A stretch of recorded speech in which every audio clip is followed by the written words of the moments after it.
నైరుతి రుతుపవనాలు ఇవాళ కేరళను తాకనున్నాయి. అయితే అంతకంటే ముందే తిరువనంతపురంలో భారీ వర్షాలు కురుస్తున్నాయి. కుండపోత వానలతో లోతట్టు ప్రాంతాలు జలమయమయ్యాయి. రోడ్లపై పెద్ద మొత్తంలో నీరు నిలిచిపోయింది.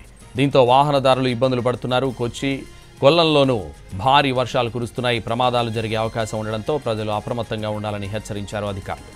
కేరళలో 7 జిల్లాలకు ఆరెంజ్ అలర్ట్, 4 జిల్లాలకు ఎల్లో అలర్ట్ జారీ చేసింది వెదర్ డిపార్ట్మెంట్.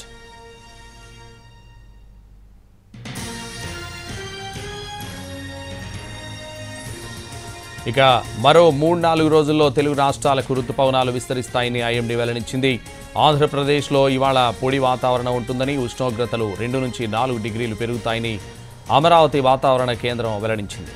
రేపు శ్రీకాకుళం, మన్యం, అనకాపల్లి, పల్నాడు, ఎన్టీఆర్, ప్రకాశం, నంద్యాల, కడప, అన్నమయ్య, తిరుపతి, శ్రీ సత్యసాయి, అల్లూరు జిల్లాల్లో వర్షాలు కురుస్తాయని తెలిపింది.